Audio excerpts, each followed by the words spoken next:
आज का हमारा टॉपिक है ब्रीडिंग। सबसे ज़्यादा कंफ्यूजिंग टॉपिक होगा जिसमें हमारे पास कई सारी चीज़ें आ जाती हैं। इन ब्रीडिंग है, आउट ब्रीडिंग है, फिर आउट ब्रीडिंग है, कुछ कुछ पार्ट्स होते हैं, out cross, cross breed, et cetera interspecific hybridisation. तो इस सबको एक एक साथ क्लियर करते हैं। सबसे पहले इन ब्रीडिंग से स्टार्ट करते हैं।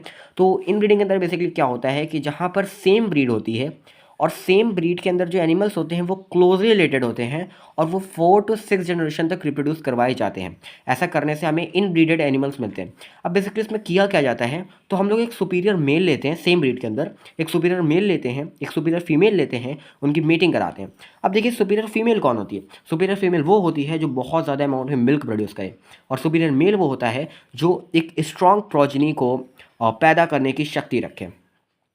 अब इन ब्रीडिंग की वजह से होता क्या है और उसकी ज़रूरत क्या है, तो बेसिकली इसमें हम लोग को समझना होता है कि जब इन ब्रीडिंग होती है तो उससे होमोजाइगोसिटी बढ़ती है।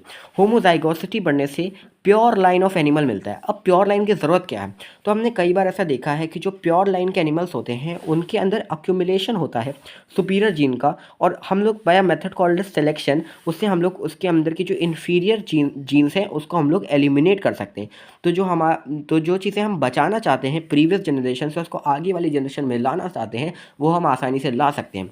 फॉर एग्ज़ाम्पल, अगर हमारे पास एक सुपीरियर मेल है जिसके पास पावर है अच्छी जनरेशन पैदा करने की, और हमारे पास एक फीमेल है जो ज़्यादा मिल्क पैदा कर सकती है, और उन दोनों की जो ब्रीड होगी उसमें अगर वो मेल होगा तो दैट इज़ कि उसके पास क्या होगा कि उसके पास सुपीरियर प्रोजेनी पैदा करने की पावर होगी, और जो सुपीरियर फीमेल होगी उसके पास मिल्क प्रोडक्शन की पावर होगी। इसी के साथ साथ इसी के साथ साथ अगर इनब्रीडिंग को कंट्रोल नहीं किया जा सकता तो इसके भी बहुत ज़्यादा हज़ार्डियस इफेक्ट होते हैं जिसको हम लोग इनब्रीडिंग डिप्रेशन कहते हैं। अब इनब्रीडिंग डिप्रेशन के अंदर दो चीज़ें होती हैं बेसिकली। अगर हम लोग कई बार मतलब अगर करते ही जाएँ मतलब अगर हम लोग एक ही जनरेशन को मतलब बार बार अगर हम लोग इनब्रीड करवाते जाएँ तो उससे दो प्रॉब्लम होती हैं, यानी कि फर्टिलिटी घटने लगती है और प्रोडक्टिविटी घट जाती है।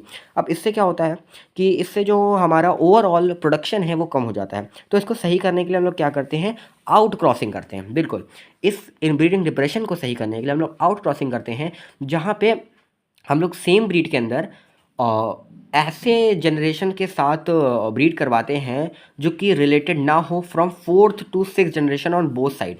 मतलब 4 से 6 जनरेशन तक उन दोनों जो इंडिविजुअल्स हैं उनके अंदर कोई भी रिलेशन ना हो। और इसको हम लोग इसलिए करते हैं ताकि हम लोग जो इनब्रीडिंग डिप्रेशन है उसको एक तरीके से ख़त्म कर सकें। फिर हमारे पास आता है क्रॉस ब्रीड। तो क्रॉस ब्रीड के अंदर हम लोग क्या करते हैं, एक ब्रीड का सुपीरियर मेल लेते हैं और दूसरे ब्रीड की सुपीरियर फीमेल लेते हैं। उसके बाद उन दोनों की मेटिंग कराते हैं जिसकी वजह से हमें एक अलग ब्रीड मिलती है, और वो जो अलग ब्रीड होती है उसके अंदर इसकी भी क्वालिटीज़ रहेंगी, साथ ही साथ इसकी भी क्वालिटीज़ रहेंगी। क्रॉस ब्रीडिंग आपको डॉग्स के अंदर बहुत ज़्यादा देखने को मिलती है, जैसे कि जो भी आप डॉग्स देखते हो generally they are mostly they are cross breeds. और यहाँ पे एनसीईआरटी के अंदर जो आपको एग्जांपल दिया है वो हिसार डेल शीप का दिया है।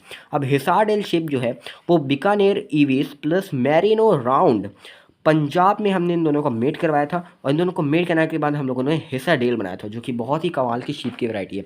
फिर हमारे पास है इंटर स्पेसिफिक हाइब्रिडाइजेशन जो कि बहुत ही बेसिक है। इसके अंदर क्या करते हैं, हम लोग दो डिफरेंट स्पीशीज़ को एक साथ रिप्रोड्यूस करवाते हैं और उससे हम लोग अलग टाइप की एक स्पीशीज़ बनाते हैं, जैसे कि हमारे पास म्यूल एक एग्जाम्पल है। अब कुछ और भी एक दो छोटी छोटी टेक्नोलॉजी हैं जैसे कि मॉइट है और आर्टिफिशियल इंसेमिनेशन, उसके बारे में हम लोग नेक्स्ट वीडियो में बात करेंगे। आई होप आपका डाउट हमेशा के लिए क्लियर हो गया होगा। जय हिंद, सब्सक्राइब।